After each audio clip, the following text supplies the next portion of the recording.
Order. All rise for the Pledge of Allegiance.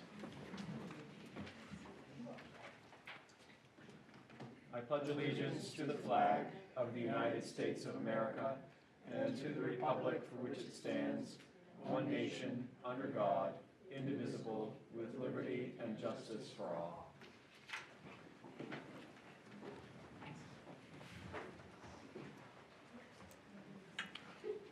Quorum call. Director Black, Here. Director Kreutz, Here. Director Dakotas, Here. Director Heath, Here. Director Marian, Present. Director Moses, Here. Director Meserve, Here. Director Sargent, Here.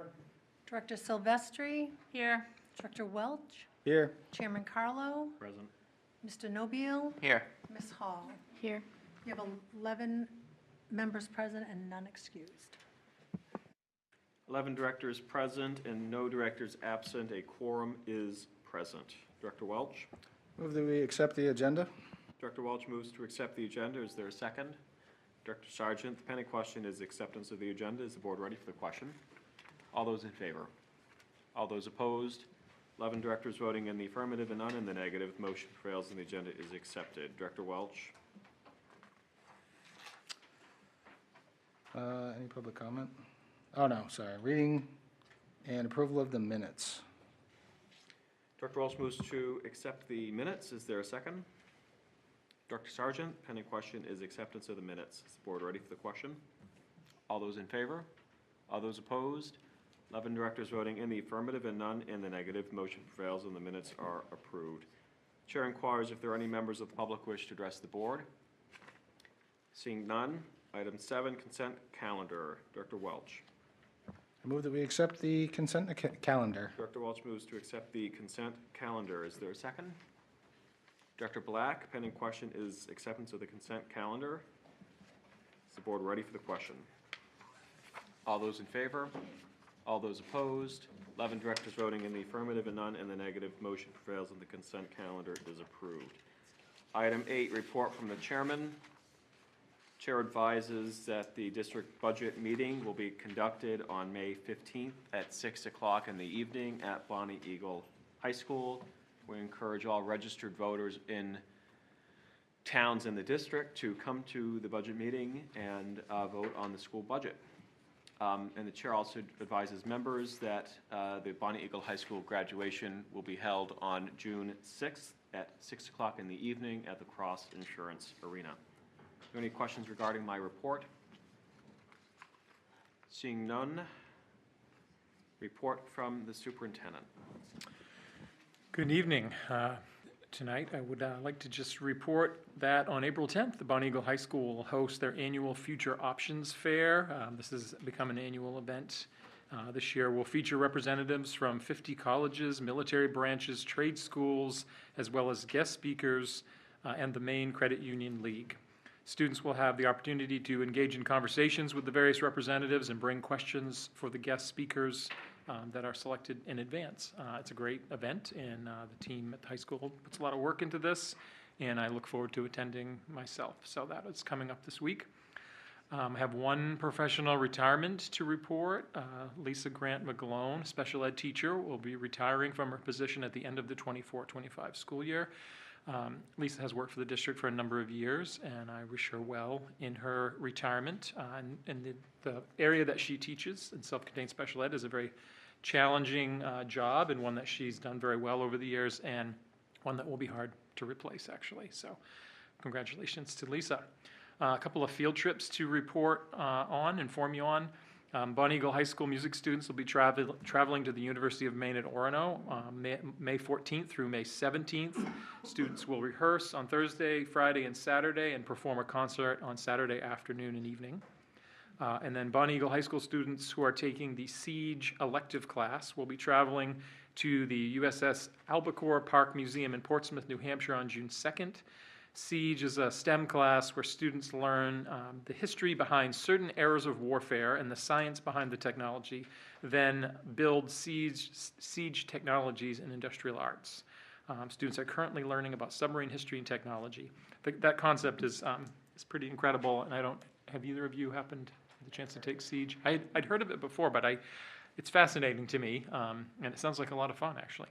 And then I had reported on this last week, but I'm just going to mention it again because it was a pretty substantial accomplishment. But Lauren Walker was recognized by one of the interscholastic, one of the AD associations, but she had to actually read her speech. And so once she went there and read her speech as a scholarship recipient, it was, Mr. Curtis just let me know, it was a pretty well-done speech, and her delivery was among the best of all of the students gathered, and he was just so impressed with her. So he told me about it again, and I said, well, I'm pretty sure I already told the community about it, but I'm telling everyone again because we're really proud of Lauren. So it's a great accomplishment. And that is what I have for a report tonight. Are there any questions?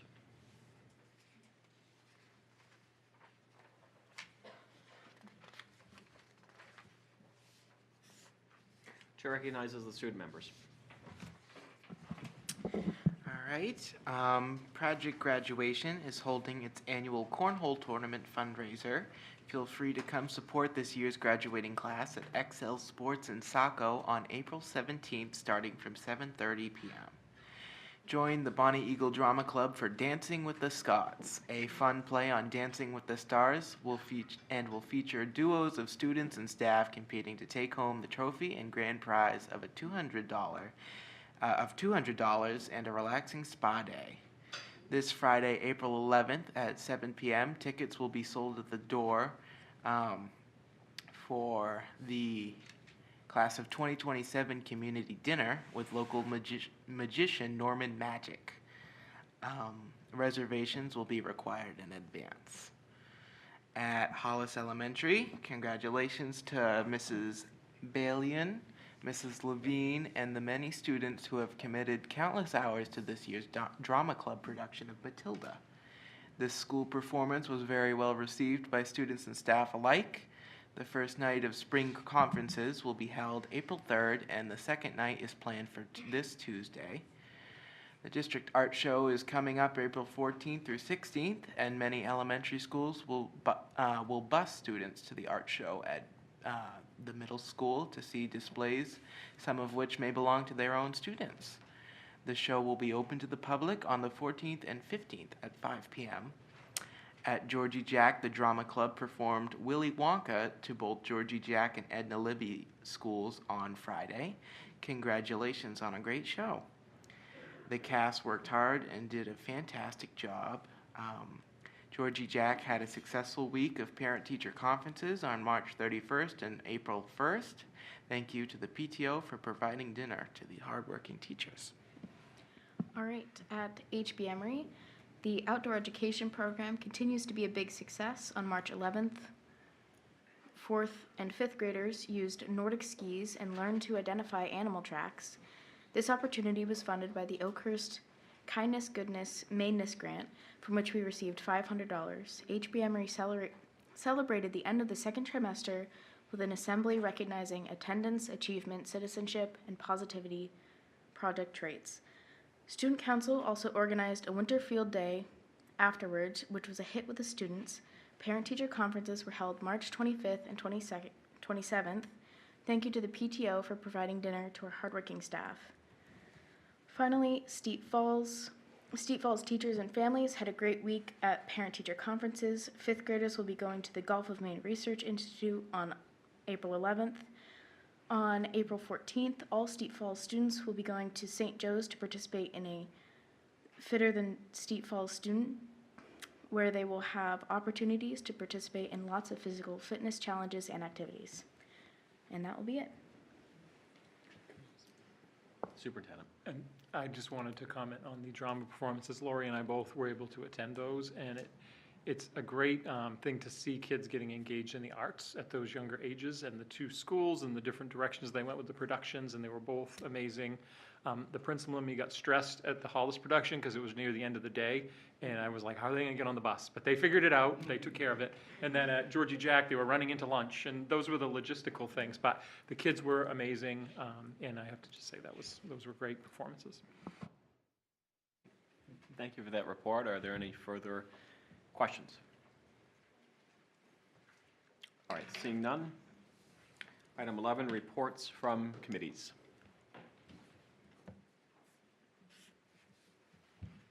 Does any committee wish to provide the report? Director Dakotas. Thank you. The Policy and Rules Committee met on March 17th. We came to order at 4:36. There was no public input at the meeting. The minutes from March 3rd were approved. And we addressed several policies. The first one was this is a procedure, I'm sorry, KFR, which is the procedure that is to be followed, the administrative rule to be followed for non-school use of MSAD6 facilities. And there is a new online form that is to be used in order to make reservations. And there were no other changes made in the rule. So it comes forward as an FYI. KFA is another form, and this we voted that this will be deleted so that the online form mentioned above will now be used. AC is non-discrimination / equal opportunity and affirmative action. The changes made will be those that will comply with the new rulings, and actually they are the same as we followed in 2020. So there are some changes that were made, and those are all from the guidance according to the changes that have been made. ACAA is harassment and sexual harassment of students. The wording changes that were made in this are very similar to the ones in AC. The complaint procedure was approved by the committee, and forms R1 and R2 will be deleted so that just R is the procedure that will be adhered to. And again, they follow the guidelines as those written in 2020. The committee finished at 5:12. Thank you. Thank you for that report. Further reports from committees.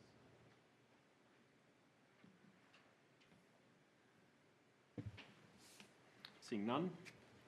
Item 12, presentation, Alice School Safety Protocol. The chair recognizes the superintendent.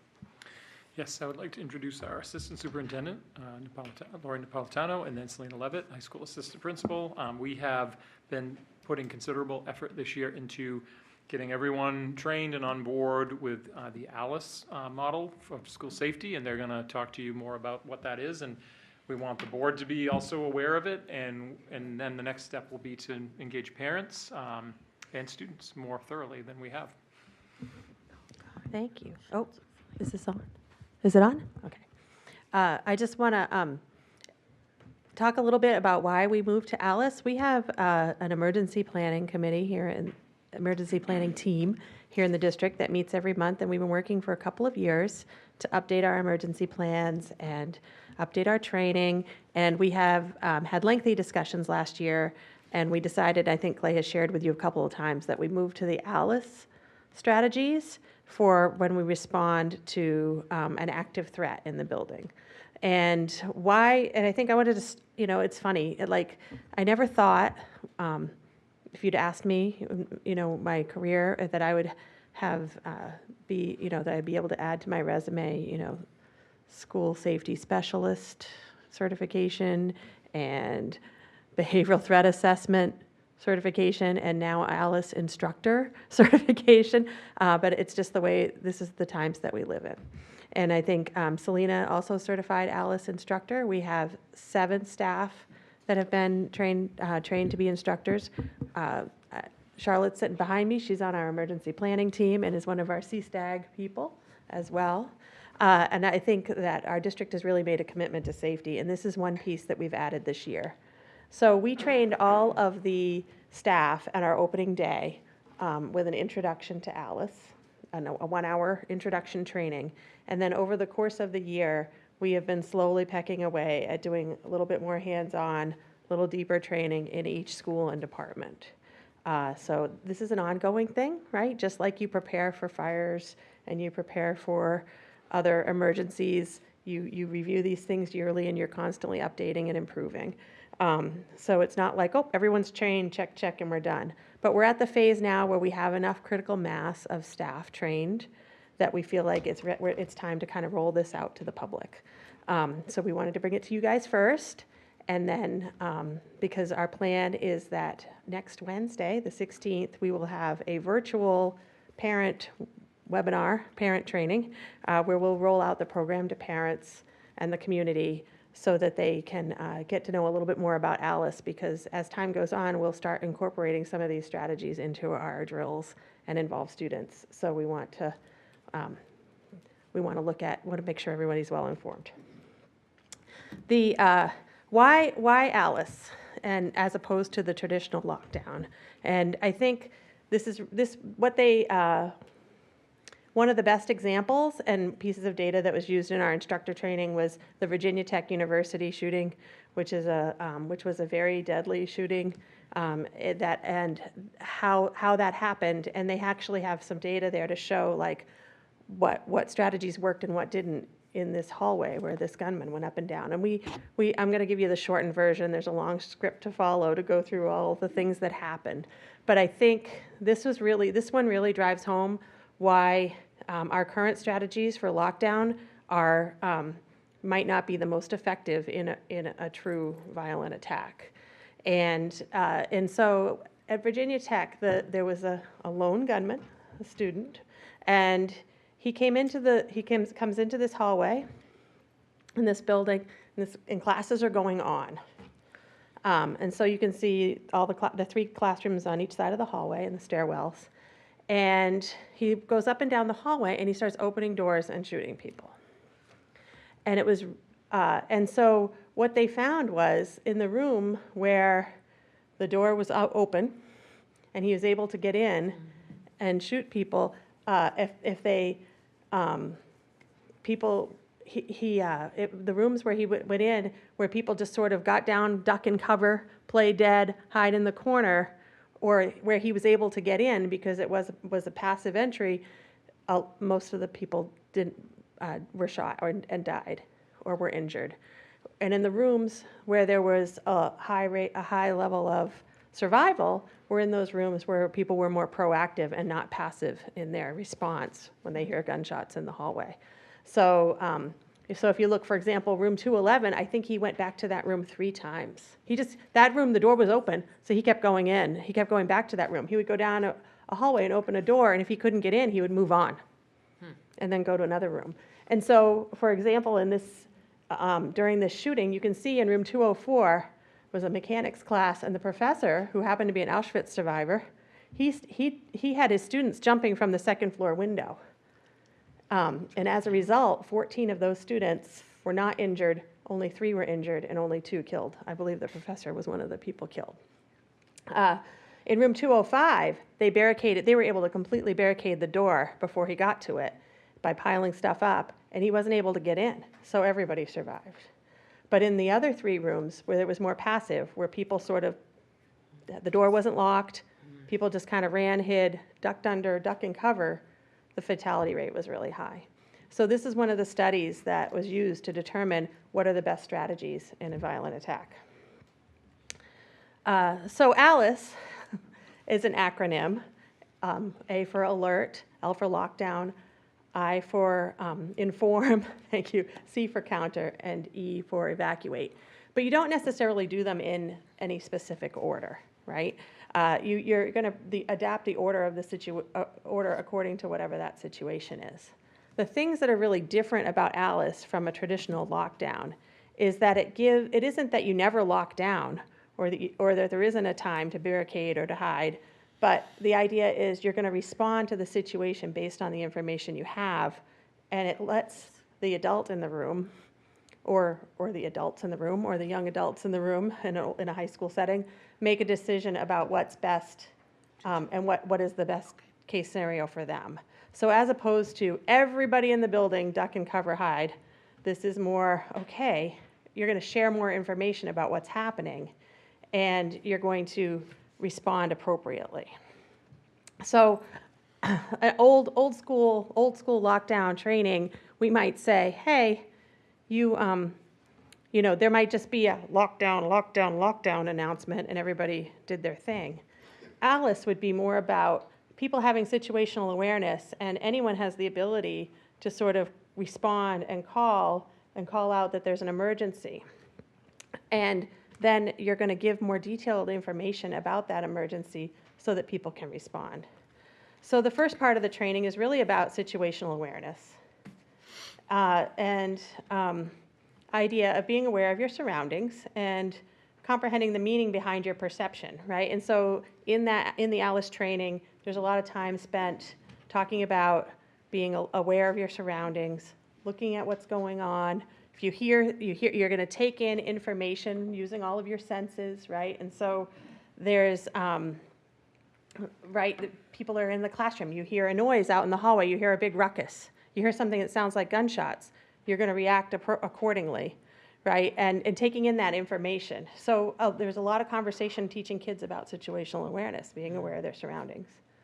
On a side note, I think that one of the things about Alice is that even though we're going to use school as a reference, these are really life skills, and so you're also teaching kids life skills.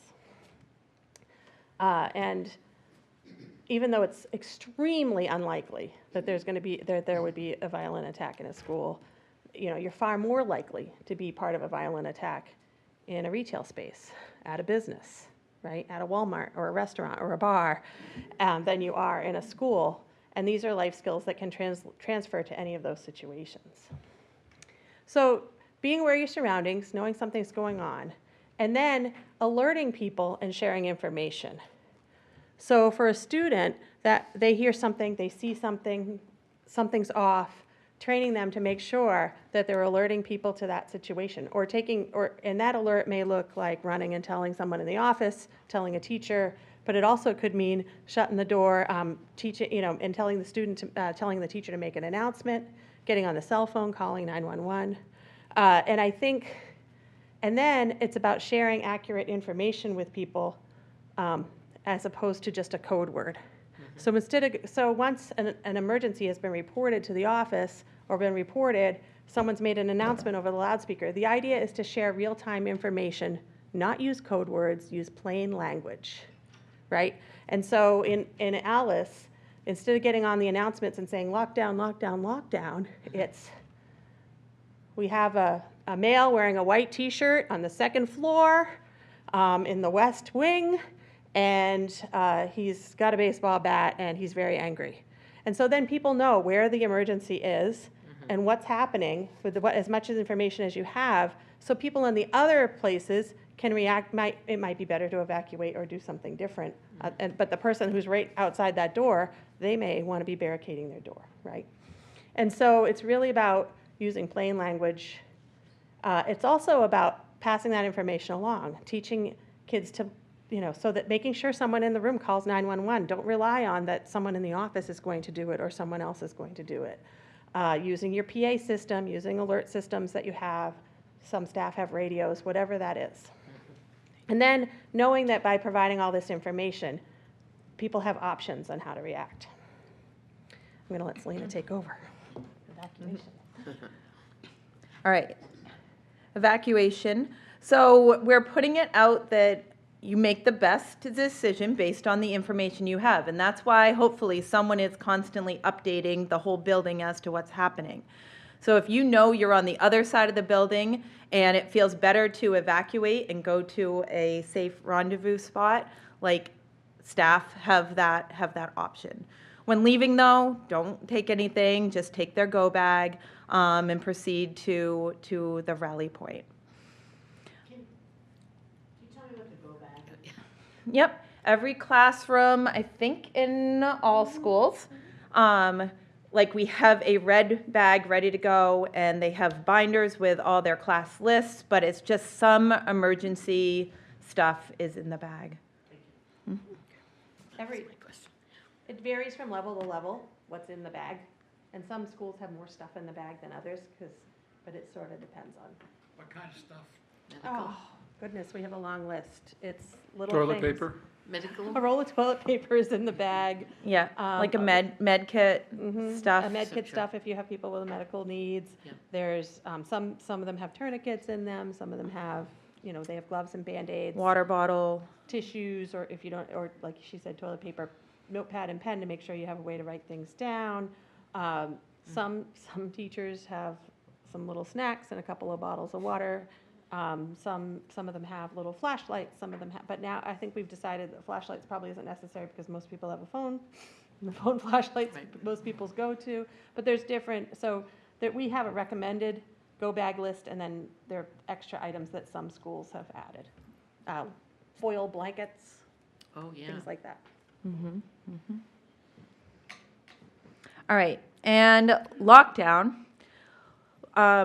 Good thing is at our schools, like all the doors are locked. Like Deputy Bradway has made sure we have these magnets that more sit in our door jambs, so the doors are always locked. You don't have to worry about fumbling with keys and trying to get it locked. So you just move the magnet, door's already locked. That's going to be the number one thing. Like we've heard, I don't think anything has changed since we've been trained, but like no shooter has ever gotten through a locked door That's, in a school. Oh, my God. Great point, and I just want to add, our facilities director is here tonight, and part of the work he's doing is to do a key audit and an audit of the types of locks on the doors, because a lot of our rooms have older locking mechanisms that either require a key to lock it, or you have to fiddle with a latch, and we're working on trying to convert all of those handles to a latch that's it's easy to indicate if it's locked, and it's easy to operate in an emergency, to increase the chance that everyone can lock their door easily in an emergency. but I think that, I wanted to say that again, because I think we get caught up on, do we have straps, or how do we barricade? And barricading's really important strategy for Alice, but it's because what if someone breaks the window or whatever? But at the same time, I think no active shooter scenario has the shooter ever gotten through a locked door. And I think the FBI says that there's a 20%, they have data that says there's a 20% chance of a door being breached, but that doesn't actually match the real life data. That's their prediction. Interesting.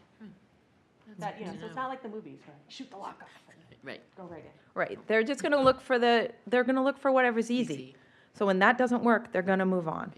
And easy. Barricade the room. Use desks, tables, chairs. A lot of our staff have reconsidered, I'm gonna put my giant filing cabinet over here near the door so that we can push it in front of the door, if that's what we need to do. Tying things off on the handle and then pulling it over around the corner. Like there's a lot of things we are teaching our staff of how they could barricade their door.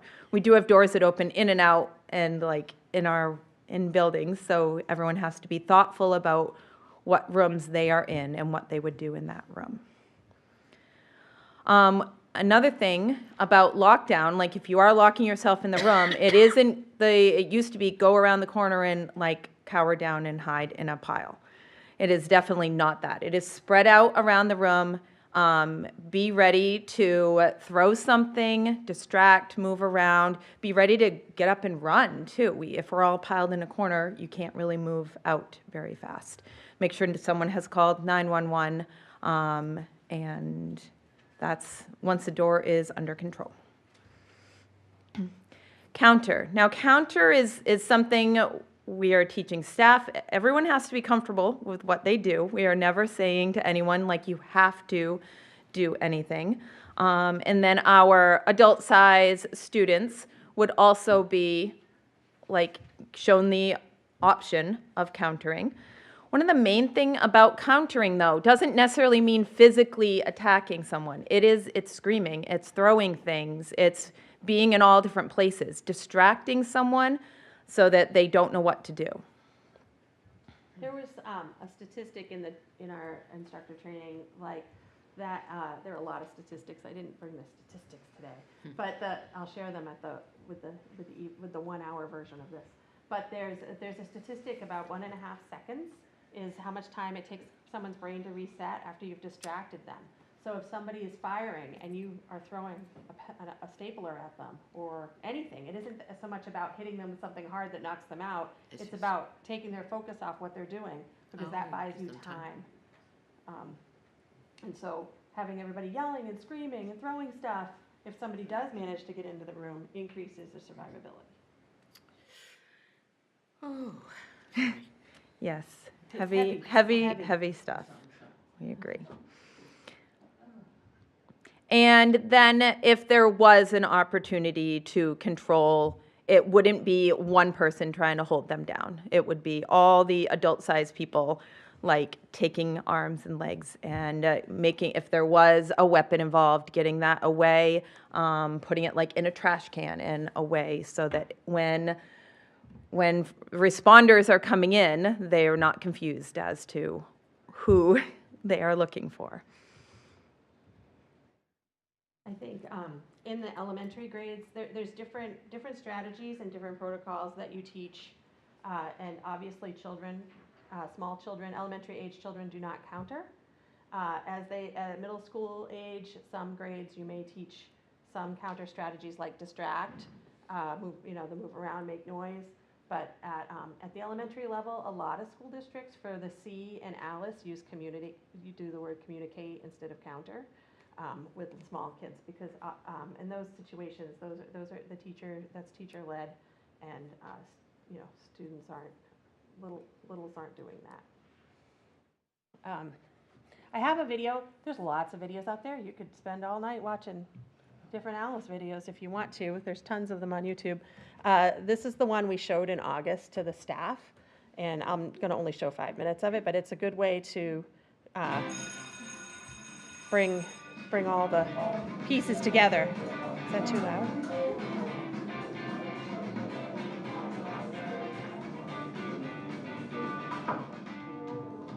Classroom, and then when you look into Google Classroom,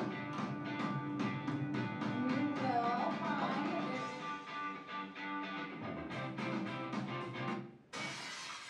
There's a student in the upstairs hallway with a gun. Being prepared for rare case that a school shooting would occur is very important.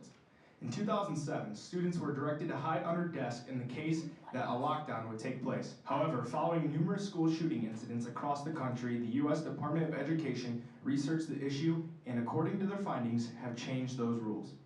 Introducing ALICE. ALICE stands for Alert, Lockdown, Inform, Counter, and Evacuate.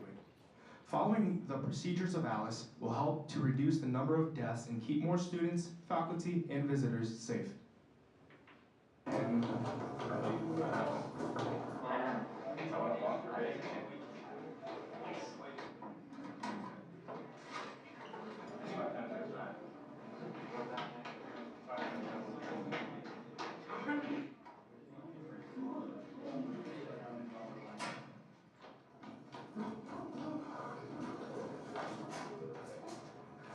There's now, I just saw a student with a gun upstairs. Mr. Leatherman, quick! I just saw a student with a gun upstairs. Hey, Mrs. Allen, call 911. Can I have your attention, please? This is Mr. Leatherman speaking. It has been reported to the office that there's a student in the upstairs hallway with a gun. Teachers, please take appropriate action. We will communicate further information to you as it becomes available. A stands for alert. If you see anything suspicious, especially a student with a weapon, be sure to alert the nearest staff member so appropriate actions can be taken. If you are in a hallway when an announcement is made, be sure to enter the nearest classroom and tell the teacher your name and what class you should be in. L stands for lockdown. When it is announced there is a lockdown, everyone should work together and stay calm. Teachers should lock the classroom doors and a student should insert the night lock. Stack desks, chairs, and any stands or cabinets that you can barricade the doors with. Attendance should be taken during this time and note any extra or missing students. Be sure to stay quiet during lockdown and have items prepared in the case of a counter. Books, computers, water bottles, and notebooks are just a few examples of items you can use and gather. Everyone should have some sort of protection.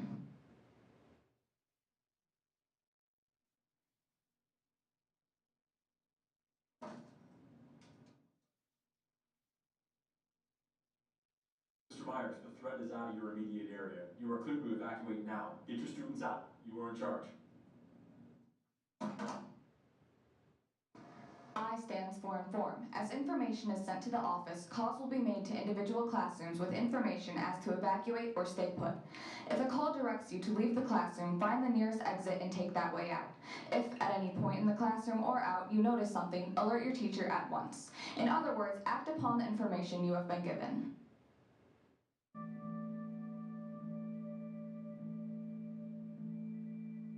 C stands for counter. If the shooter somehow enters a classroom, students and teachers are directed to counterattack. If possible, manage to get the gun away from the shooter without anybody getting hurt. Throw anything you can get your hands on. If you happen to get the gun from the shooter, be sure to get it further away. Do not touch it for any reason. Cover it with a trash can and guard it. Hey guys, I think that was the bell right there. Let's start heading to your seats. Put away your cell phones. Get out your books. Girls, we're running a little bit behind, so let's move, okay? Get your cell phones put away. Austin, running a little behind today. Let's get your seats. Put your cell phone away. Get out your books. We can start doing our reading. Can I have your attention, please? This is Mr. Rudman speaking. It has been reported to the office that there's a student in the upstairs hallway with a gun. Teachers, please take appropriate action. We will communicate further information to you as it becomes available.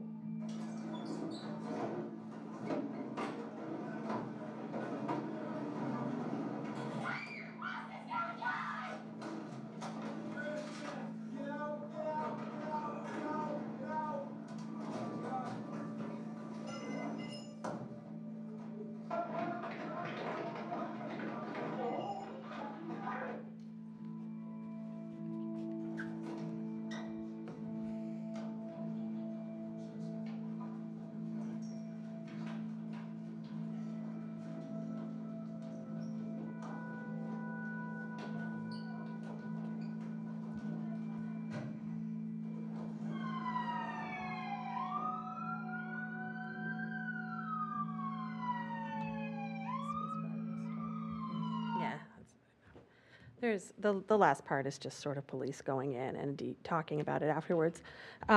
So that's the quick 15-minute overview. What questions do you have?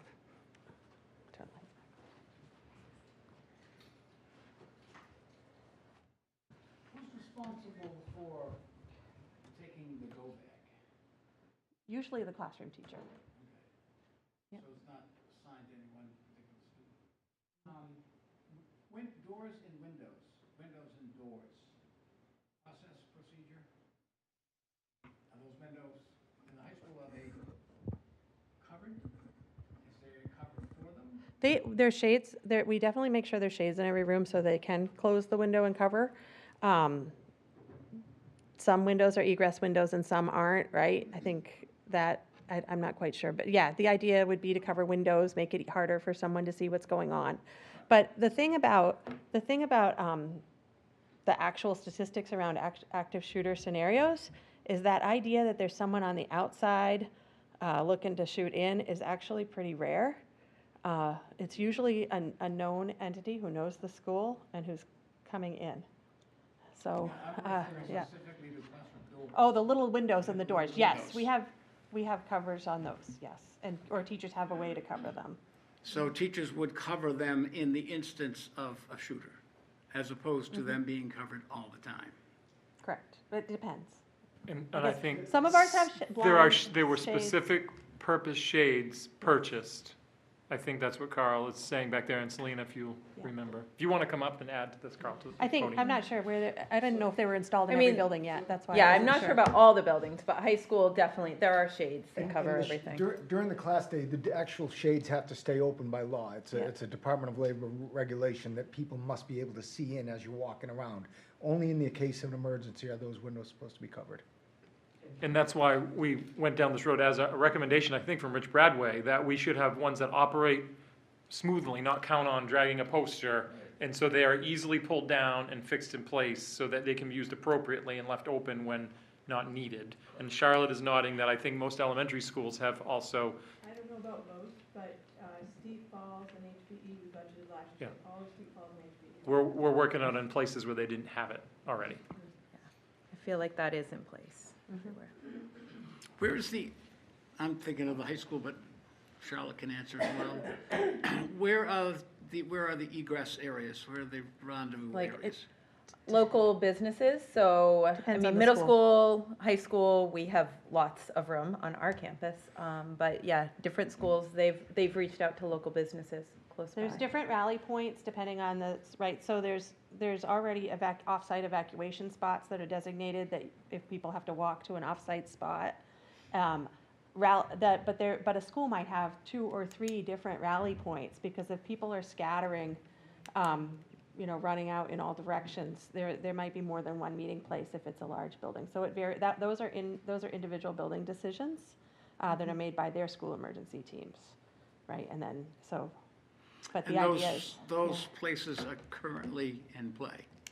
Yeah. Right. We've had a couple situations this year. We had a funny gas-ish kind of smell that wasn't actually gas at HB Emory, where we were walking kids down the road and getting ready to walk them down the road if needed to their off-site spot. And that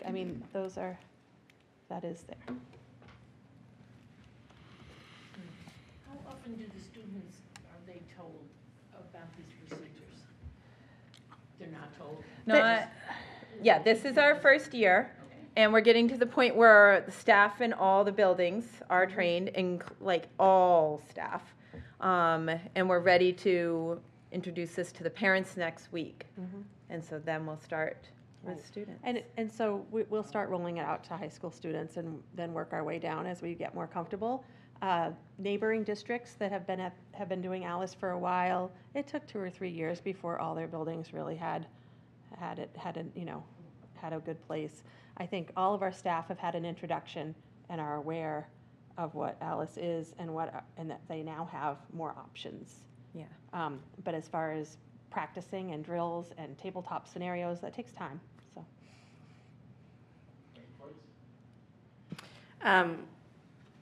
This is, I have to do this sort of training with work.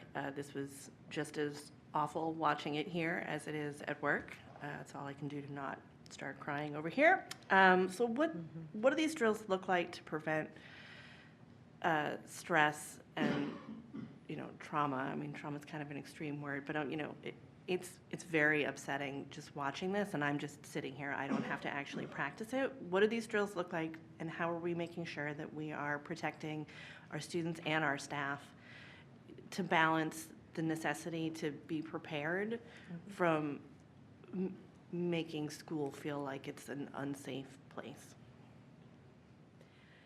Yes, we've jumped in slow. We've done more tabletop scenarios with all staff, and when we really get into practicing barricading, we've talked about how would you barricade in that room, that room, that room? What would you do? Staff do know that these are not, they're expected to know the expectation, but the situations can be traumatic. We do know that. With students, we are definitely, they need the overall gist, but I think really training students, it will be a volunteer thing. Who wants to know more about this and go more in depth, at least at the high school level? I think it would be more, so instead of having just like in the past, at all the levels, they might have one lockdown drill a year where people just practice shutting off the lights and locking the door and hiding in the corner. And I think that we'd just be slightly modifying that annual drill with kids to be more of the spread out, be ready, what are we going to push in front of the door? So just adding a few steps as opposed to hide in the corner. But I think that if you have first graders sitting on the floor up against the wall out of view of the door, that's your training, right? It's going to be different at different age groups. It's not going to, third grade isn't going to look like that high school video. Sure. Right. And are you, so again, just thinking about, I knew what to expect from what I've had to watch through work, so I wasn't surprised by it. Again, very emotional. Are we doing work ahead of time to warn the kids what it's going to be like? Are we having conversations with the kids after the drills are done? And staff too, are there people available to have the conversations and sort of reassure, here's when this happens, this shouldn't really, you shouldn't need to have this, is everybody okay? Like, are we doing check-ins and making sure that we're not stressing our children out unnecessarily? I mean, it sounds like if it's only once a year, it's not. That is absolutely the plan, and the protocols for training have those pieces in them. I think we have not done any of that yet. Okay. We are just starting. Yeah, so. All right. And I agree, like when we introduce this, probably we should have done a better job introducing it to all of you. So I'm sorry if that was stressful. Like I've definitely cried after all of these trainings, multiple things. It is a lot. But we'll do a lot more with the statistics and how this is so rare, but why not know this one more piece to potentially save your life at one point. But we'll do a lot more of how don't think this is about to happen to us. I have to say, this is good, for older students too, like this is great. These are just great life skills to have. I'm sure everybody has a scenario, and it probably wasn't at school. It was with a few months ago, I was in our local big box store shopping, and there was a person who was extremely erratic, extremely, in crisis, screaming, yelling, won't get out of the dressing room, whatever. And I was really, of course, me, just because I'm not the person who runs for the door, I'm like, what's going on? And I was really curious, like how their staff handled it, because that's my perspective, right? How do they train the staff at this company? And I was very impressed to see how all these employees reacted to this really out of control customer who was spouting off all kinds of threats and all kinds of things. So there was a person, they were calling 911, but there were staff, and they were maintaining all those safety care, like we train all our staff in safety care and de-escalation strategies, and watching it all play out. And I'm thinking to myself, these are skills that every person should have. And when things go sideways, you should have some options in your head. Where we're at right now, we are right at the beginning, right? We've done some tabletop scenarios where people look in their classroom and talk with the neighbors in their hallway, and they look around their room and be like, oh yeah, I can use this extension cord to keep my outward opening door from opening. And I know how to use, and I know how to, I've watched a video on how to lower people from a second story window so that they can drop without injury, as opposed, if necessary. Like learning like one of those little tidbits every few months will be adding more skills to people's toolbox, right? Just in the hopes that you probably will never have to use it. I think I did pull up some of these stats. And I think the stats are important. I shared the one about no one ever getting through a locked door. Out of your 75% of active shooter or violent attacks happen in businesses and other places, not at schools. And I think that, and the other reason to use that lockdown isn't always the best strategy, and that maybe getting out and running away is better, is because of we have to react, we have to do something, because there's really no scenario, even with the best towns, with the best emergency response systems, you're looking at like 10 minutes or more, sometimes 15 minutes, sometimes longer if you're in a rural place. And most violent attacks are over in less than 5 minutes. Yeah. Director Price can. Yeah, I had just two things. So what's the protocol if there's kids in the hallway? So obviously you pull them in. You pull them in just like like we do now. That's our lockdown protocol. Any loose children are scooped up by. If you see one in the hall, you're grabbing them before you shut your door, right? That's our current practice. Okay, I'm just thinking about if a child is finishing up in the bathroom and, pulling their pants up and the doors are already And locked training and kids the to know blinds are down. And kids are trained to know to find a room if they're in the hall. Okay, I'm just Go to the thinking about nearest our room. littlest kids, that's, that's a lot for them to ask. And then I would put a plug out, with the community that's, we've got a lot of hunters, we've got a lot of people that are interested in shooting as a hobby. That's great. Just make sure you're keeping your firearms locked up. That's the best method of prevention. Any weapons, they should be under lock and key and stored, unloaded for the best way to keep this from even coming to our schools. Thank you. Thank you. Anything you want to throw in?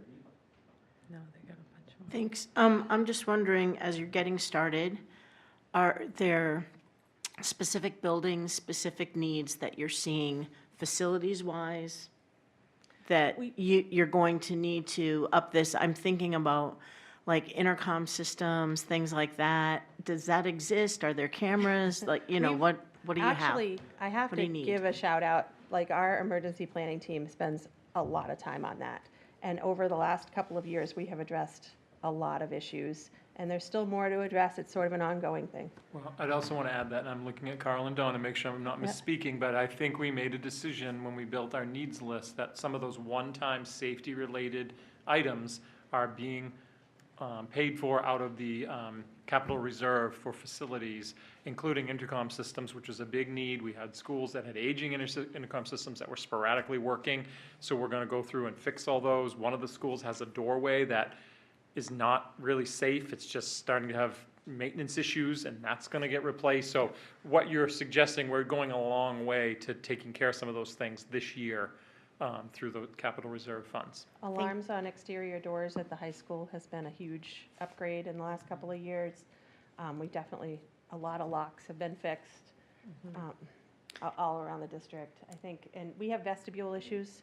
You really should have a vestibule where someone can walk in, but then they're stuck in an airlock before they go further.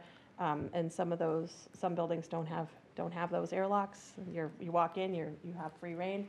So that some of those things are we definitely have a lot of conversations, have a lot of working punch lists. And then my last thought is, I fully agree about teaching this as life skills, and you think of all the students who have CPR training, and then when something happens at the beach, it's a student who ends up saving somebody's life because they were trained. But I'm thinking about fire alarms and so other types of emergencies, and I'm sure there must be protocols around pulling fire alarms or things. Yes, I mean, we have a series of drills every year. This is just one component that's new, right? You guys approve our emergency plan every fall. Right, with but all the I'm pieces. talking specifically for. In that if- situation. In a Oh, you don't- situation where an active shooter would pull a fire alarm to get everyone people to go out, yeah. evacuate or something. Yep, they know they should not leave. Even for a long time, even when we were just doing lockdowns. It's like the fire alarm or even an announcement does not get you out of a lockdown. Like someone comes around and opens your door and says, you are safe to And I just want to add leave to that now. along that line. One of the things that I saw when I sat in on some of these trainings is the what ifs, the what if train that starts to flow. Well, what if? Yeah.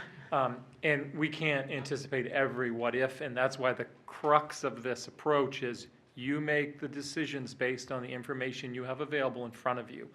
And I, for years, have said to a teacher, if the fire alarm is going off, you don't see smoke, but you hear shooting, you need to make the decision about what's the safest thing for you to do. I can't tell you from the office what you should be doing. And I think that question sort of fits into that.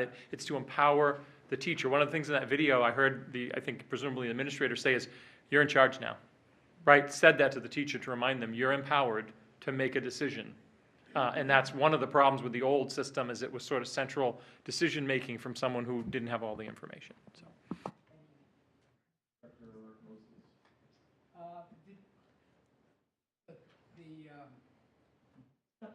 Oh, thank you. I think you could sit here every time. I'm here all night.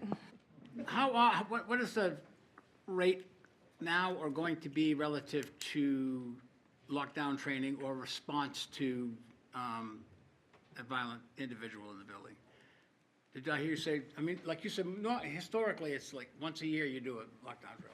I think that it's more that I think we've upped our game right now with what we do with staff. And so we've done, sort of the broad training where we're going to get the whole group together for an hour or 2 hours. But at the same time, we have enough instructors around and administrators who are working with their set teams, the school emergency teams, that are planning tabletops. So I think where we're at now that's really helping is we're having a lot more discussions. And so you'll see in an early dismissal on an agenda, well, at Buxton Center today, we're going to talk about barricading and for 20 minutes.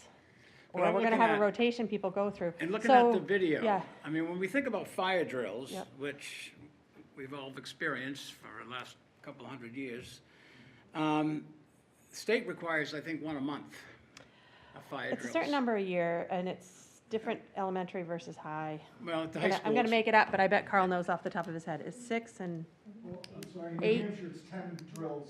a It's year. not 10, it's Depends on depend. what- I thought it was 8, but I'm It's not sure. 8 I think or- it is about one a month, but I'll it's just 6 say. or Either 7, way, I think yeah. it's about one a month during the school year. So kids don't always know what to do because we're always training. It seems to me that we would want to do that similar here with kids. It can't be this, I mean, we all go to school, I think, as aware as we are, thinking it just isn't going to happen here. And I think there's been this general attitude in Maine for years now. This kind of thing, Columbine, whatever, it's not going to happen here until Lewiston tells us that it can happen here and anywhere. So I would be an advocate of certainly seeing what we saw in the video practiced on a regular basis. Meaning maybe once a month, or maybe every other month, so kids instinctively, we talk about training teachers, training, we need to train kids to do the same thing. Now I'm thinking secondary. I'm not sure you're going to train kindergartners to do this, but more responsibility perhaps on the staff at that time. It always, since we have to experience this kind of violence, I've always found fascinating that, if y'all don't do your fire drills, you can get trouble. And then we say, oh, and by the way, we'll have one lockdown a year. When there were, 400 school shootings in 2024 nationwide. So I'd certainly be an advocate for that. The other thing is, what about the threat? Because we talk about this, it's always the gun threat.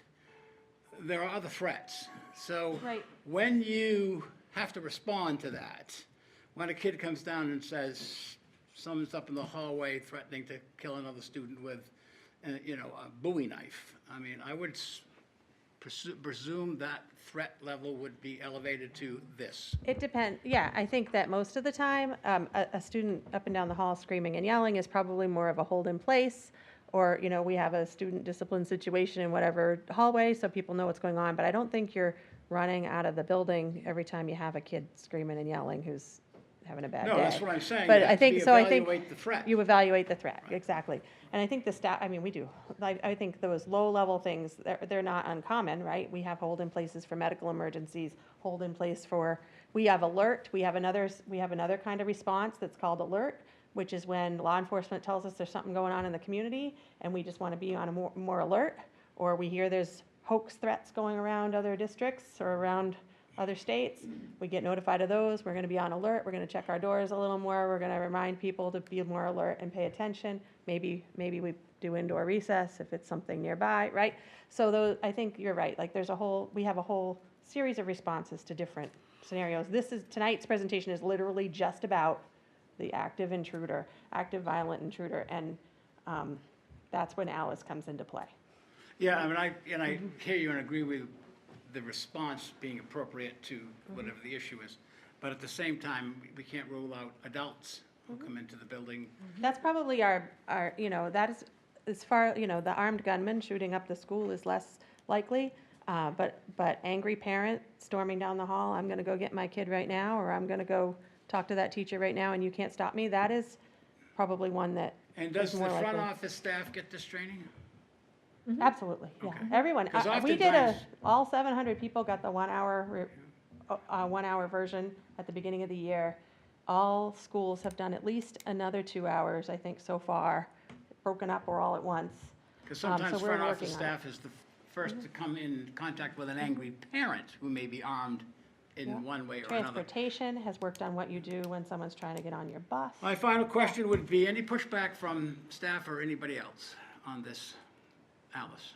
I think this is really heavy, and it creates an emotional response in some people. I would not say pushback, I would just say it's a lot for some Two people. things that I saw, one is the natural emotional reaction some of us in this room might have had, and then the other one was concern for, if I'm making the best decision, does the district have my back, right? Like, one of the really ridiculous, but maybe not ridiculous scenario was, if I have to choose between jumping out a second floor window and a kid maybe breaking his leg versus staying there and having something worse happen, those what ifs, and we're assuring them that if they're making the best decision with the best intention, that we are going to support them, right? That was really more the concern I heard from some of the teachers.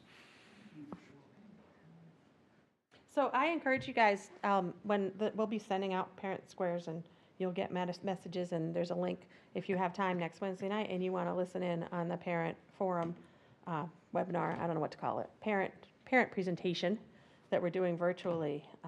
It'll be a more detail than what we just did, so. I almost teared up as well, and some of the best years of my life were in the school system. Graduated. When I was in the high school, the windows didn't open. They were all sealed. Has that changed? Yes, it would.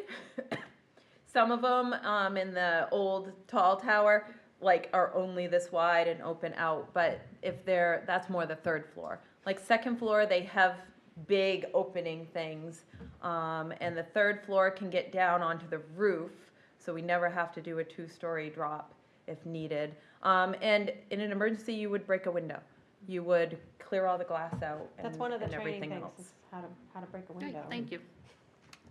I think, yeah, there's a lot of scenarios that people can think about, and I think it's more about knowing your space where you work and where you have kids, and knowing what your options are, and kind of just taking a little time to think about, what would I do if, when I'm in this teaching space?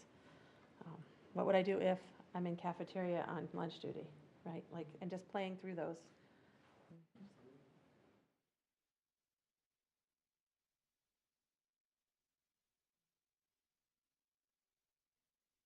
Further questions? Thank you. Thank you, thank you so much.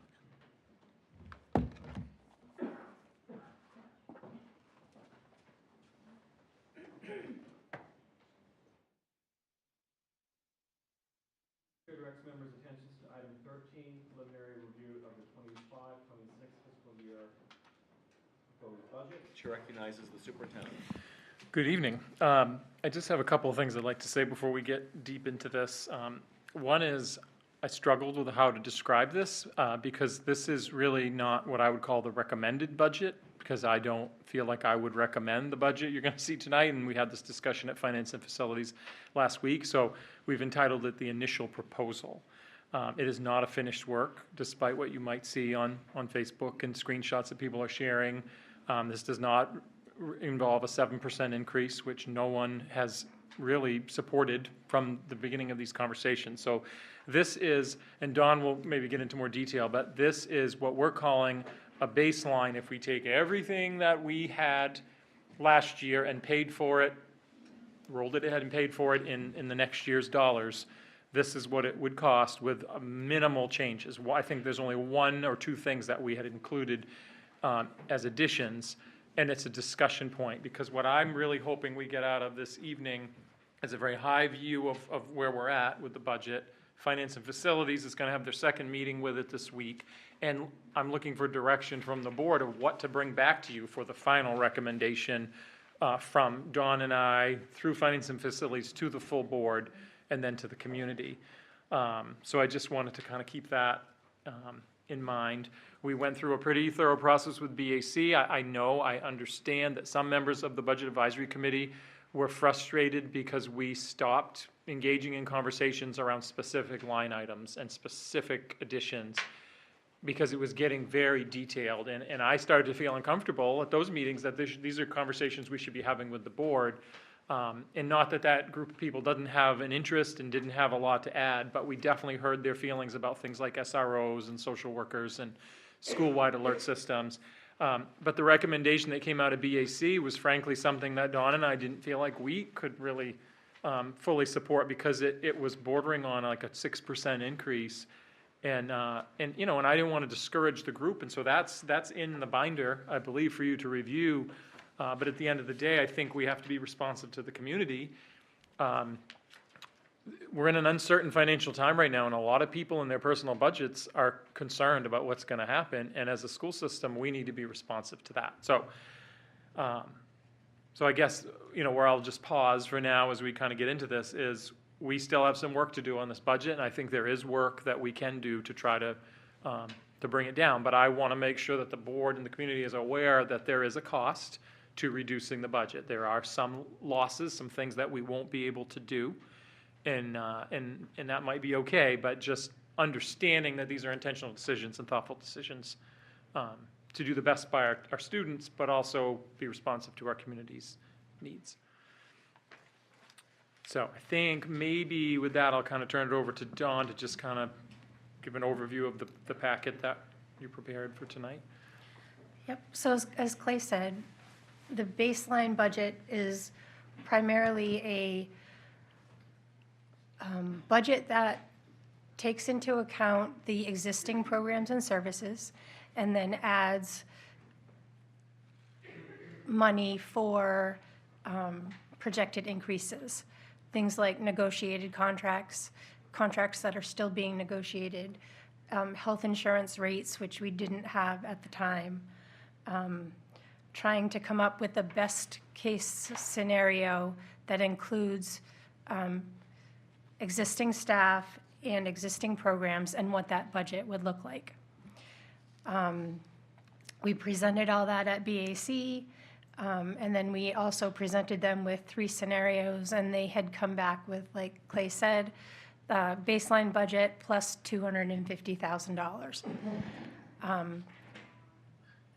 After that, Clay and I met and decided we weren't 100% on board with that, and took those amounts, and you can see in the little packet that I just handed out,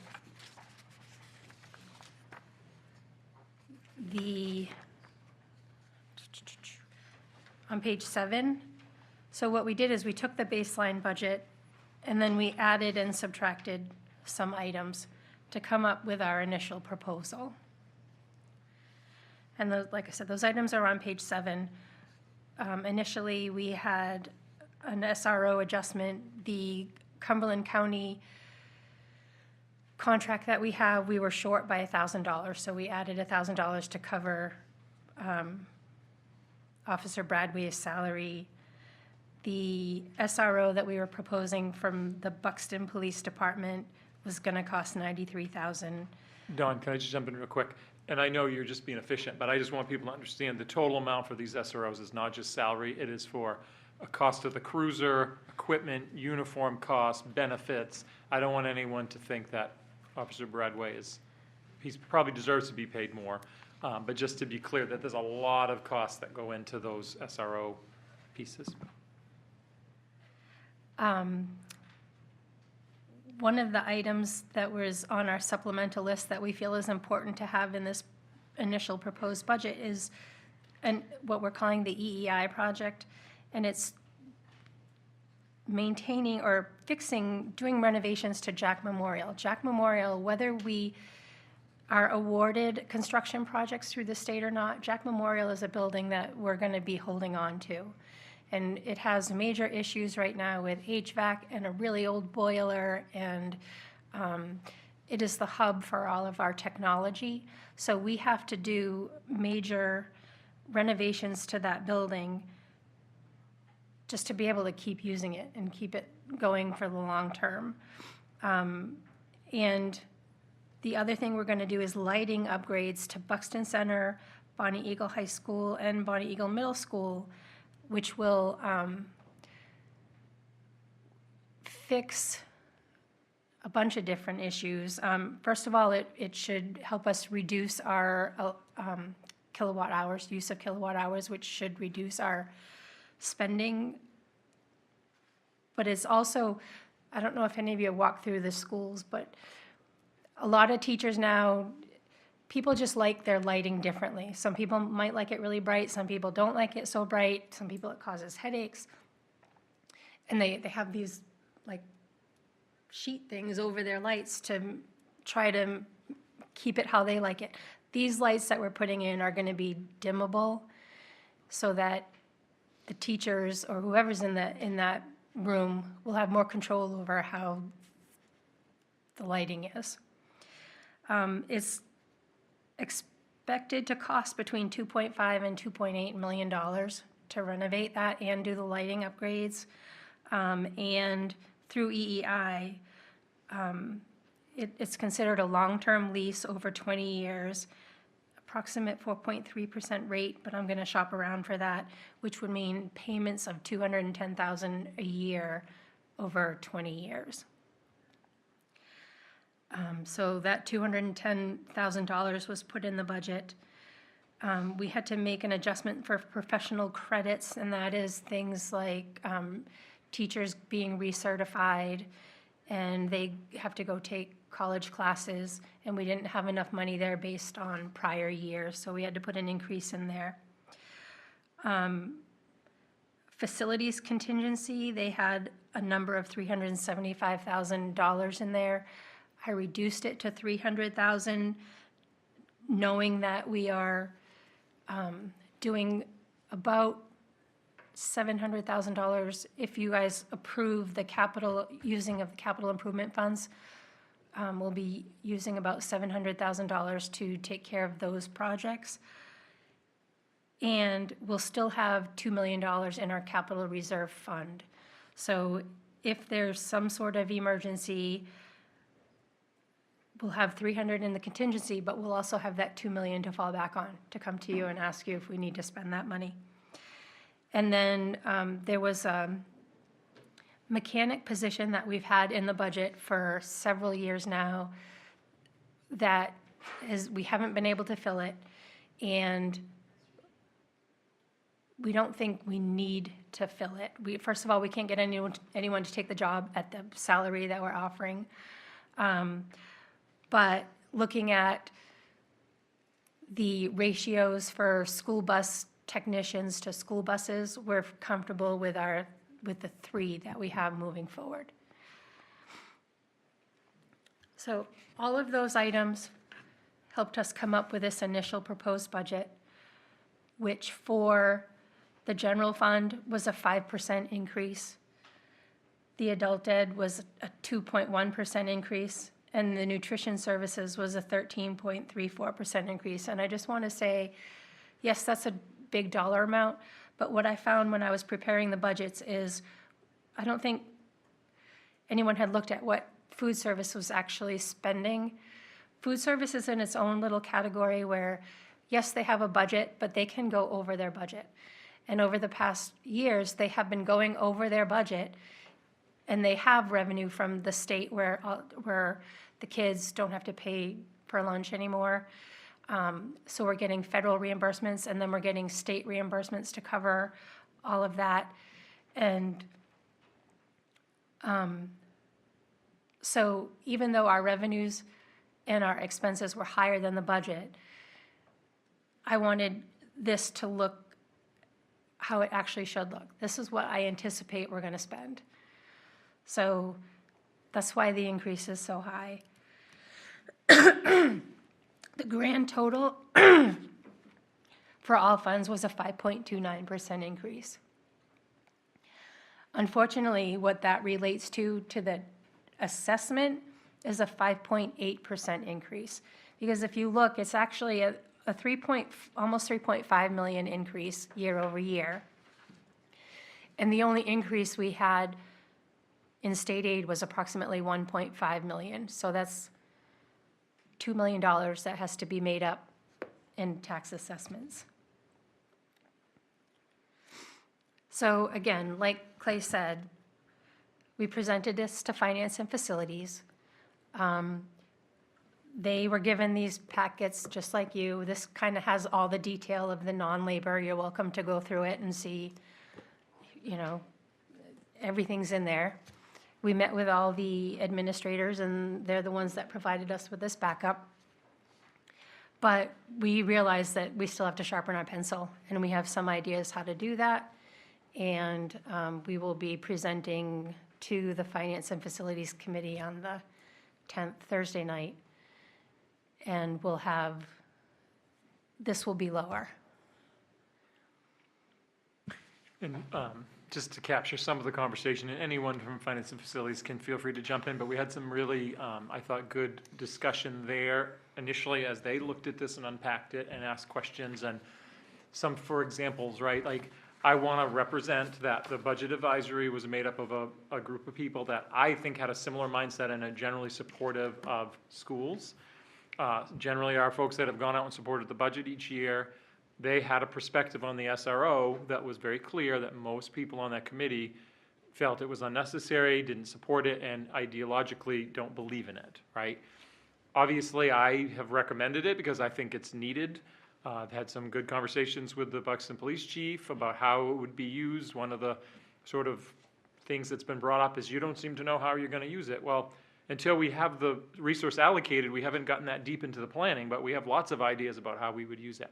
But I'm looking for direction from the board, this board, if for whatever reason you feel that it's not the time, or you don't agree with the decision, or you do, that's the kind of direction I'd be looking to either leave it in or take it out. You know, Todd Delaney, who was vice chair of the Budget Advisory Committee, stated that he got numerous emails from people who were in support of it. But the people who came and spoke to the committee were not in favor of it, right? So I think there are people in the community that are on different sides of it, and maybe it's a simple, just economic decision that it's not the right time to add the expense. Another conversation I think we have to have is about staffing. You know, I would not be doing my job if I did not look at our enrollments and look at our staffing levels and say it's probably time that we need to look at that before we have to look at it and let people go. Like, are we able to look at attrition and not fill positions without impacting the programming we offer kids? That's something I'm recommending, but I would love to hear the board weigh in on that particular type of decision. So those are the kinds of things we're looking at as we continue to prepare this budget. Thank you both, Don and Clay, for your updates. I just want to provide some procedural clarity about our function here tonight. We're not going to consider any motions tonight. This is a conversation. The board will have ample opportunity to make any amendments it so chooses to once the Finance and Facilities Committee sends the budget to the board once they're finished with their work at the committee level. So I want this to be an open and honest conversation about our views on some of the high-level concepts that we have been presented with. And with that, I'll recognize the Vice Chairman. Thank you, Mr. Chairman. And thank you to the BAC for all the work that those folks did, and to Ms. Pooler and Mr. Gleason for having a really transparent process here. I think it's really refreshing to have this conversation. I'll just share my initial question. One of my initial questions during the finance meeting we had last week to Mr. Gleason was, is this the time to look at reducing our staff through attrition, and not reduce by people, but by positions? Because I too share the concerns that the community has. The general lay of the land right now is very challenging for people to figure out where they are, and another increase in taxes, well, is going to happen. We want to make sure that we're being really good stewards. And I think that, as Mr. Gleason said, that this is probably the time to really consider that, because the cost of goods, the cost of contracts are going to continue to go up. It's going to be up more next year and the year after. And I was struck by the Alice training. Some of it is really based on perception of your environment, people making good decisions. And I think that if we can keep our people, and that's teachers, faculty, staff, the ed techs, bus drivers, people that know our students, know the situations, they'll be able to make better decisions to keep people safe over the long haul. So that's where my thought process is at this point, that I thought that it made a lot of sense, and I support Mr. Gleason looking for those opportunities to reduce those positions without reducing actual people in the staff.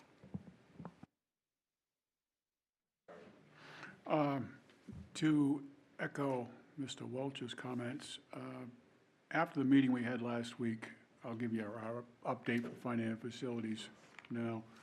We took all the information in, tossed some ideas out there, went back to Mr. Gleason with some ideas of where can we save. Looking at this budget, there's really not a fat budget. There's no place really to get it down there. So it only leaves us a few alternatives, and one of which is positions, and possibly not having an SRO. But we aren't there yet at finance and facilities. We need some more information from administration, and then before we can forward a budget on to you. I want to let you know one of the reasons why we've got these numbers here, and that is we just settled 3 contracts last year and 1 this year. So we have those increases built into this budget, and there's no way of going back to a flat budget because you have salaries and benefits that have increased. We just got the figures tonight. There's a 12% or 12.7% increase in benefits. And that was the same as last year, and prior years was like 5 and 7%. So as salaries go up, benefits go up. And which gets back to what Mr. Welch said, it doesn't leave us many options unless we cut our numbers down. The other thing is, if you look in some of the details here, our special education budget has gone up considerably. And what you have to look at is, if we don't provide the special ed services, we have to outsource it. And I think that costs us about twice as much as what we can provide, plus you lose that continuity. So we're trying to bring those numbers down and have the increases minimal, but we have a lot of kids that are identified as special ed. By law, you've got to educate them and give them the best that you can. So those have gone up. The other thing is, Carl is faced with aging infrastructure throughout the district. We only have 1 new building, which is less than 12 years old, and we've got to maintain it. And I'll get into the capital reserve fund expenditure later, comes up, but we're trying to keep this thing ongoing. So that's where we are. We don't have hard numbers this week.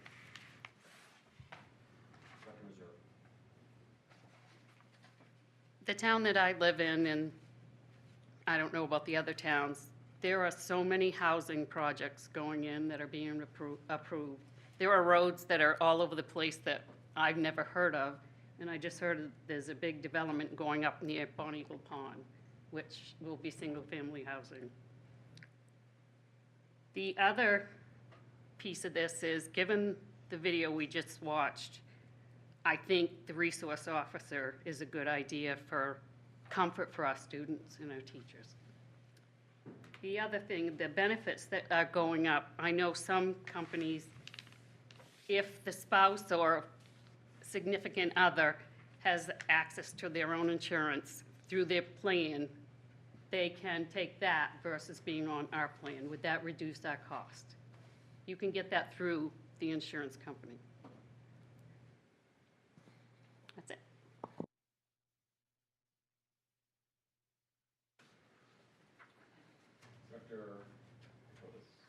Thank you. This number for the SRO, that's for 1 year. And they would service how many, we have 1 SRO now, right? Right, so we have an SRO, and there's $1,000 we had to increase to honor the contract with Cumberland County. The proposal was for an additional SRO, which would be a Buxton officer, and that is a one-year cost shared with Buxton. The full cost is a quarter more than that, and Buxton would be proposing that in their local budget if the district paid the 9 months. And would that person service all the schools then? This is where Chief Collins and I have had initial conversations. I see it as someone to service more the Buxton school, the York County side of the district, but there would be still shared responsibilities. In the same way currently that our current SRO is a Cumberland County officer, but if he's needed at HPMRE, he will go there, if he's available to go there. So I would see prioritizing the middle school, Buxton Center, and Frank Jewett for the new Buxton officer, but the York County schools, or even maybe just Hollis, and then maybe HPMRE is more attached to the Cumberland County rotation. It's to split the job to make it more manageable. Right. Because we have an SRO who I believe does a good job. He's just very overworked at this point because of the size of our district. It is unusual to have a district our size and have one SRO. Yeah, thank you. One more question, not question, but comment. I live near the police department, and the number of times I think is important to report how many times they have to go to that school, because it seems to be frequent. Yeah, I don't have data in front of me. Okay. There are calls, we have tracked that at some point. The other thing that happens though is because they don't have a designated officer, they have to sometimes say, we're out on calls, we need you to call the SRO that you have, right? So that's not their fault. I don't blame them for doing that, but they don't have a designated officer to respond when we have, an out of control student at a building or something, right? So that's how we're trying to work together to solve a community problem. And that was the initial thought behind the proposal. And it also helps if we have a situation at another school that we have somebody closer than trying to get somebody from the state police. I think it's very important that we support that based on the students at this time.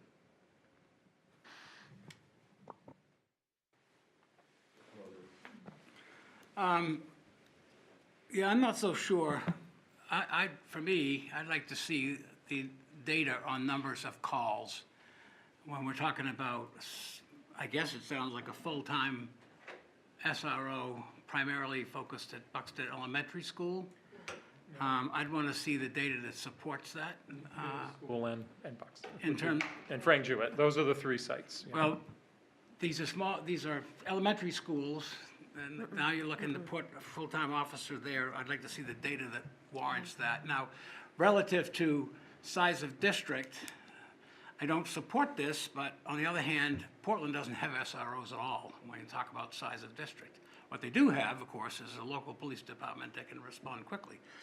So I'm not sure about the $90,000 there, and I guess I don't understand. So what you're saying is the school pays $90,000, the town of Buxton pays something, so the officer gets paid during the summer? Isn't that individual a full-time employee? Yes. The reason that I'm being specific about that is last year when I brought this up with York County, we were paying the full cost of the SRO. So, and with our current SRO from Cumberland County, I believe that's the full cost of the SRO. Buxton is splitting the cost, so there's a full-time person, but in the summer months or days when there isn't school in session, they assign that person to other patrolling duties that aren't, but when there's school in session, that person would be assigned to the schools. So, yeah, I'm not, again, absent the data, I'm not sure that I could support that. It's interesting when we talk about where do we get the money from. I guess you can't nickel and dime a budget like this. You can't say, well, let's cut $500 worth of cleaning supplies. If you're looking at, you've got to get much more money to reduce the burden and get the community to support it. It's like when your daughter got married. You can cut the limo and you can cut the cake and you can cut the invitations, but you're not going to get the kind of money you need until you start looking at the guests. So you had to tell the daughter, you can't have 200 guests, you can only have 150 because it's $200 a head. That's where you're going to save the money. Now, my question there, without the data in front of me, am I right, Clay, in that the high school's enrollment is around 1,000? Yes, it has just dipped below 1,000 for the So first time within the in a long last time. 10 or so years, we've lost 200 students up there, give or take. And last time I was there in the district, I think we had 1,200 kids there. And it's been larger in the past. I think when Cindy was there, it was probably 1,200, 1,300 kids. Now, programs have changed and requirements have changed. But I certainly think that you need to look at staff if you're going to save some money. But I certainly, for me, would want to make sure that we do that strictly through attrition, where all possible. We have just, I think, been able to negotiate with our teachers a better salary than they've seen in years past, and still not enough for me. But at the same time, we have to really look closely at how many kids are in our schools, how many programs we have, and what are the class sizes. I'd rather see less kids in, kindergarten, let's say, than perhaps, and more kids in classrooms in high schools. Is there a number when we're looking at that? I think when some of us were in school at the high school level, 25 was the standard. And I think if you look more closely now, you're looking at 15 to 20 kids. Could be wrong, but, so that's the kind of data that I think the board would want to see overall before finalization of the numbers. And I do agree, and I don't know because I don't live here relative to the 4 major towns. I'm in the summer living on a little 1,000 acres out in the middle of the water. The bottom line being, what is the community willing to support in these times of unsurety relative to their own ability to take care of their homes? And while I agree with Ms. Meserve that more development out here you would think would mean more tax money, they always say that though, and it never seems to come to the schools and whatever community you're in. But so I guess that's where we need to really look in terms of it. And apologies if you've already really examined enrollment and numbers and specifics. I'd like to hear it perhaps going forward if we have to look at that as the way to really reduce the numbers without hurting the staff that is currently employed. We had presented some information to the Finance and Facilities on enrollment and staffing, and we can definitely make sure that the full board has that. It was in the last Finance and Facilities packet, some high-level numbers. The other thing, maybe this is a good time, something I kind of wanted to make sure to focus the board's attention on tonight is the carry forward, and have Dawn kind of go through that quickly. And I'll just say as an introduction, Director Heath had some great points and questions that she asked at the Finance and Facilities meeting about trying to be more precise in our budgeting. And this is something that has definitely come through in the past from community budget advisory. And I just think we have to be careful because there's a trap to be found here if we're not careful. Last year, it is true that the health insurance increases were double what we thought they would be and what we budgeted for. And we, because it was so late in the process, took the best path out, which was to pull it from carry forward. So we went from, I think it was 3.7 million to 4.3 to offset the 600,000 increase that we hoped wouldn't come, but it did. Well, we've now made ourselves reliant on replicating the 4.3 million carry forward, and people will say, well, that may not happen, that's theoretical. We've been riding a wave, and Bill Brockman said the same thing, in his time here before he got done, that you can't count on what's going to happen with your revenues and how they change. And it's a point of, I don't want to get caught behind the wave or under the wave.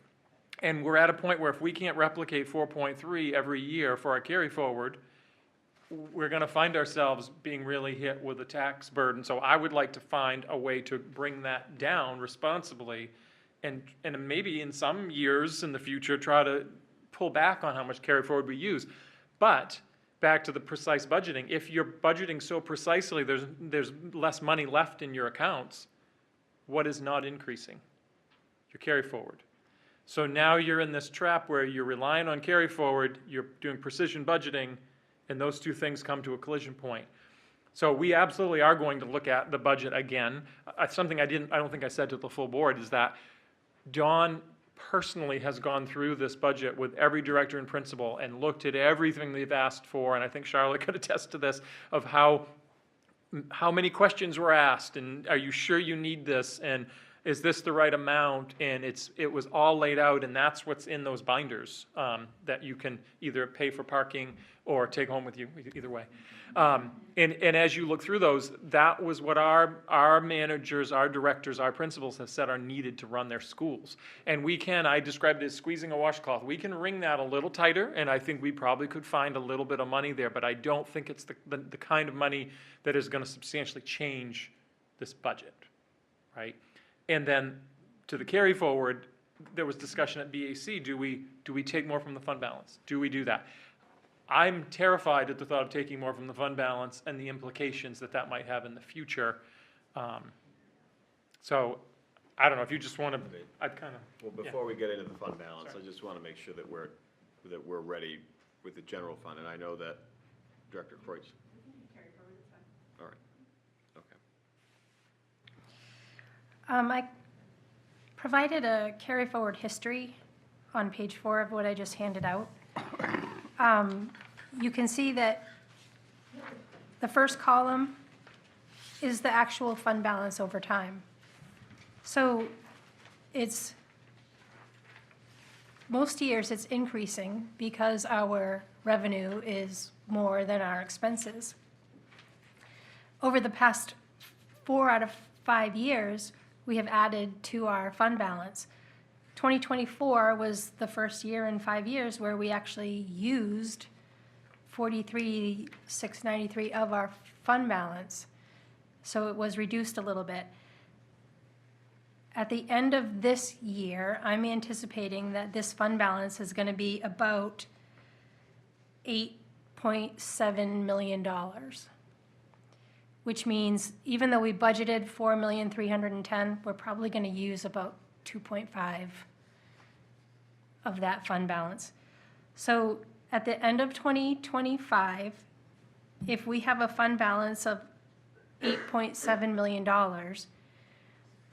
and we're using $4 million to fund, as a revenue source for the FY26 budget, you're looking at already at now you're down to $4.7 million. That means you only have 1 more year to fund at that level, and you don't have any. The law says that you can retain 5% of the prior year's total budget to use as like cash flow. So in our case, we have federal grants where we have to spend the money and then request reimbursement. Well, it's quite a bit of money. Special ed local entitlement is a pretty large grant.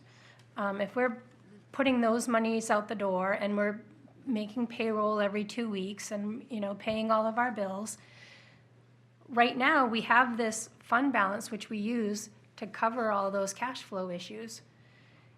When this goes away, there are towns that have to do revenue anticipation notes or tax anticipation notes. So now you're paying interest on something that you need just to keep your operations running on a daily basis. So I think keeping the carry forward at these high levels, we're going to run into a problem sooner rather than later. I don't think I think 4 million is fair to want to use, knowing what the economy is like and what people are facing when trying to support schools. But I just want you to know that we're thinking of that too. It's not, how are we going to handle next year? At some point, there's either going to be we're going to have to reduce this amount so that we have that money that we need as a retainage, just to keep the daily operations running.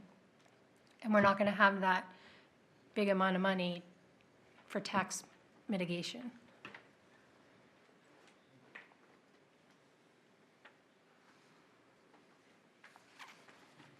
Dr. Kreutz.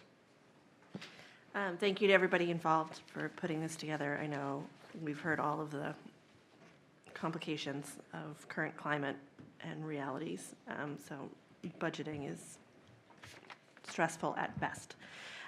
So I would echo what Mr. Moses said with the SRO. I think it would be really beneficial for us to have some data around it.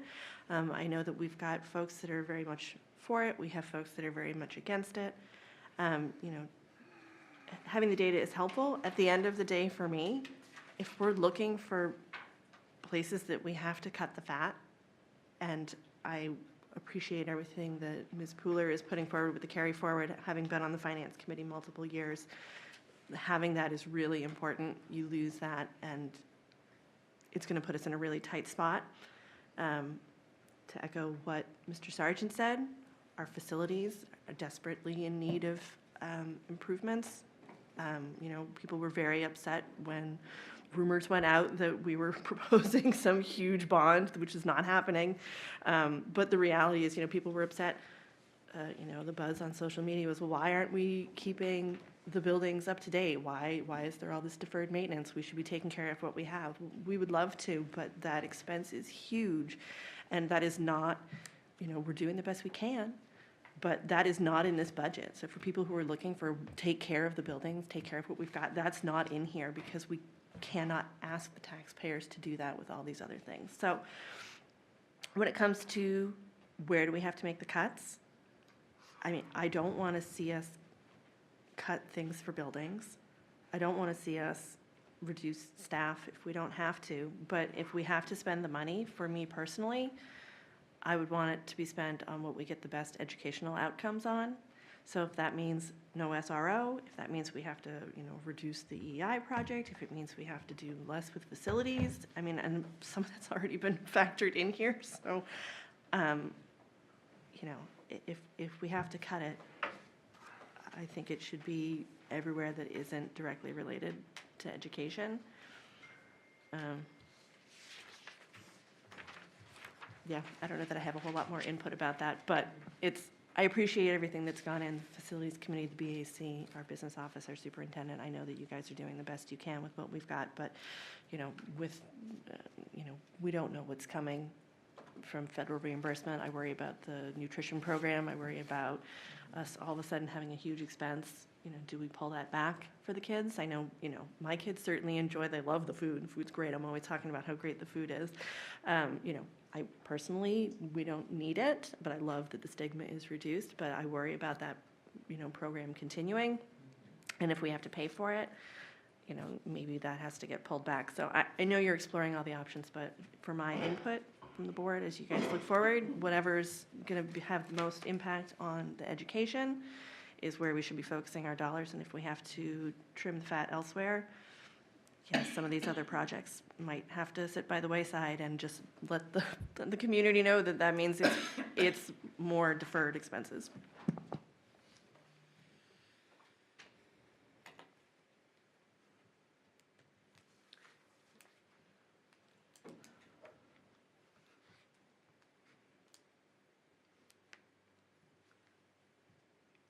Any input?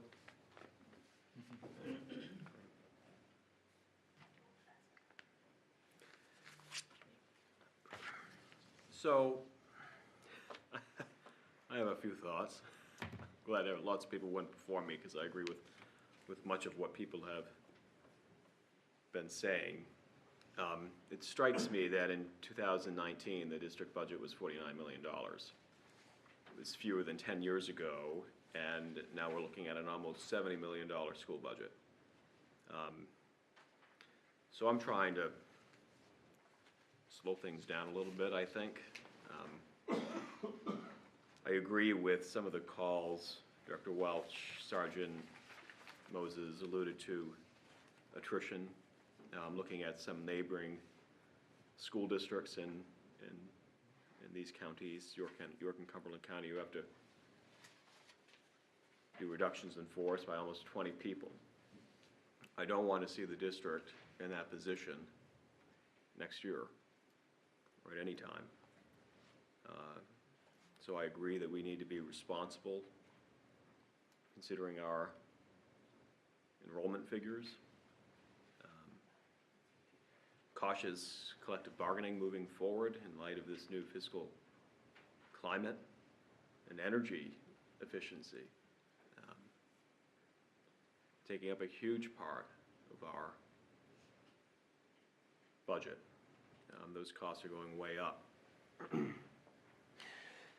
I'm glad to see some of these cost-saving measures in the proposed version. I'm sort of agnostic on the SRO, the new SRO position. I could be persuaded to go either way. I think we do get our good bang for our buck with our partnership with the Cumberland County Sheriff's Office. I can speak, I've witnessed it firsthand being a former student, that Deputy Bradway is an invaluable member of the high school and the middle school. I don't know if he makes frequent trips elsewhere throughout the schools, but I don't know how they could manage without his service there. So I just want to say thank you for that, independent of any ideological objections that some directors seem to have, some members of the public seem to have.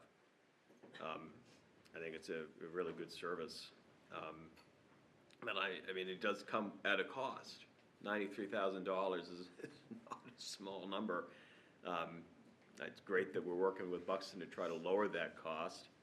I know there was a presentation to the Budget Advisory Committee about just how overworked Deputy Bradway is. So I hope that that data can be supplied also when we get the data on the calls to the Buxton schools. I think I've been pretty transparent about I'm not really supportive of any of the supplemental requests unless there's some kind of offset made in the baseline budget. I'm seeing the extra 1,000 for the Cumberland SRO, the 93,000 for the Buxton SRO, 210 for the EEI project, and an extra 20,000 for professional credits.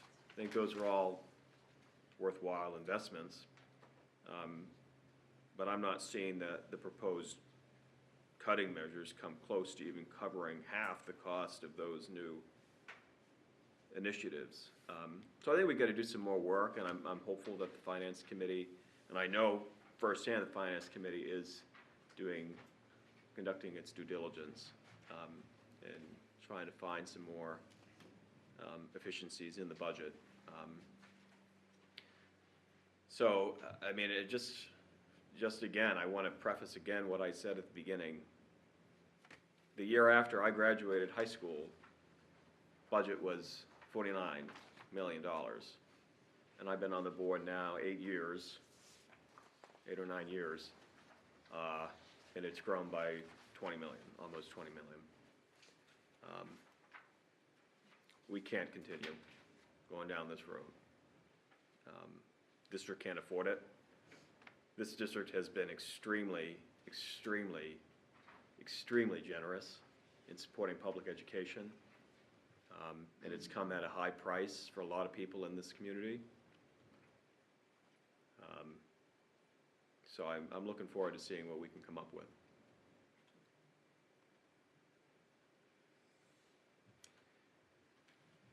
Anything further?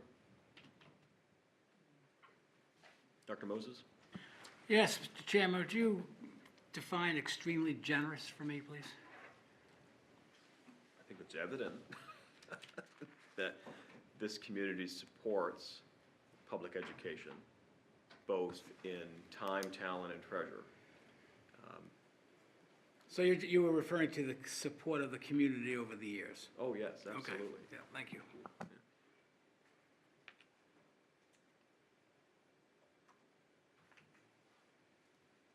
All right.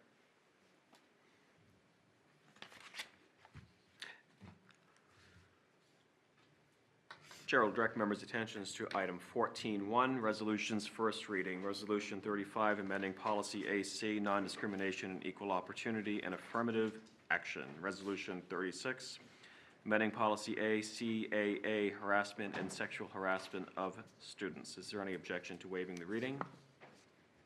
Hearing no objection, is so ordered. Director Dakotas. Yes, I propose that we approve these resolutions or bring them to for a second reading. Chair will advise that these resolutions are on first reading. Yes. Okay. The changes would you like me to describe? The changes that were made will bring them into compliance with the new guidelines. Well understood. Thank you. Any questions?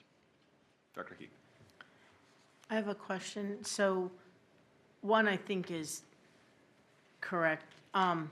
When they have the revised date, it's May 5th, 2025, because we're anticipating we're going to do second reading and adopt them at that date. Is that right? Okay. I just wanted to make sure that was the right date. I wanted to, there are a couple of just word things that didn't make sense or something that wasn't crossed out. On page 30, there's a sex-based, I think we're replacing all the language that says sex-based. So on page, just so you know, there's one that wasn't crossed out on page 30 at the top. And then also on page 30, it's the, I remember talking about this before too, the sexual harassment under Title IX, and then right before a quid pro quo, it doesn't read correctly. And I think that first paragraph that starts with under federal Title IX on line 9, I think at the end of that, it needs to have the word includes and then a colon so that it reads correctly. But that's it. Thank you, Director Heath. I'm sure the superintendent can prepare those corrections. All right. Item 15, Board of Negotiations Committee, resolution second reading. Is there any objection to waiving the reading of resolutions 25 through 34? Hearing none, is so ordered. Chair recognizes Director Heath. Thank you. The negotiations committee met on Wednesday, March 5th, and we have been working on reviewing and updating job descriptions. And so I'm just going to read an overview of the meeting. The job descriptions that come before you, we are requesting that there are changes in language, and there are various job positions that we would like to eliminate and streamline. Key points included the elimination of a computer technician and data assistant positions, and that was due to the lack of use since 2020. And then the data services coordinator role was updated to include student data privacy compliance, overseeing 2 positions, and managing new qualifications like proficiency with Adobe. So it really is just bringing things up to date for the modern time, focusing on new compliance with security, for student privacy, things like that that weren't in the job description because it wasn't a concern back when the job description was drafted. Network specialist role was expanded to supervise the computer specialist. So it was expanded to include a supervisory role. And the IEP coordinator leadership position was discussed, highlighting its stipend for additional responsibilities beyond regular teaching duties, such as ensuring compliance and managing paperwork. And the nutrition director's role was noted for its increased complexity and compliance with federal regulations. So those are the primary areas that were updated in the job descriptions, and that's it. Does the chair understand that the director moves the adoption of resolutions 25 through 34? I move the adoptions of, yes, resolutions 25 through 34. Yes, please. Is there a second? Director Sargent. Pending question is the adoption of resolutions 25 through 34. Is the board ready for the question? All those in favor? All those opposed? 11 directors voting in the affirmative and none in the negative. The motion prevails and the resolutions are adopted. Thank you. Report of the Finance and Facilities Committee, resolution, second reading, resolution 24, authorizing the expenditure of capital reserve funds in the amount of $671,333.93. Chair recognizes Dr. Moran. Thank you, Mr. Chair. This item came before the Facilities Committee a meeting or so ago, and we looked at it, we approved it, and authorized it to come before the full board, taking monies from the capital reserve account to do repairs throughout the district rather than trying to put them in the budget. And I move that we accept. Director Moran moves the adoption of resolution 24. Is there a second? Director Sargent, pending question is the adoption of resolution 24. Is the board ready for the question? All those in favor? All those opposed? 11 directors voting in the affirmative and none in the negative. The motion prevails and the resolution is adopted. Item 17, notification of scheduled meetings. On Wednesday, April 9th, 2025, the Negotiations Committee will meet at 4 o'clock in the afternoon in the Central Office Library. On Thursday, April 10th, 2025, the Finance and Facilities Committee will meet at 3 o'clock in the afternoon in the Central Office Conference Room. On Tuesday, April 15th, 2025, the Curriculum Committee will meet at 6 o'clock in the afternoon, Central Office Library. On Monday, April 28th, 2025, the Board of Directors will convene in a special meeting at 6 o'clock in the afternoon in the Central Office Conference Room. On Tuesday, April 29th, 2025, the Board of Directors will convene in a special meeting at 6 o'clock in the afternoon in the Central Office Conference Room. On Wednesday, April 30th, 2025, the Board of Directors will convene in a special meeting at 6 o'clock in the afternoon in the Central Office Conference Room. On Monday, May 5th, 2025, the Policy Committee will meet at 4:30 in the afternoon in the Central Office Library. And on Monday, May 5th, the Board of Directors will meet at 6 o'clock in the afternoon in the Central Office Conference Room. Chair inquires if any member wishes to provide notice of further meetings.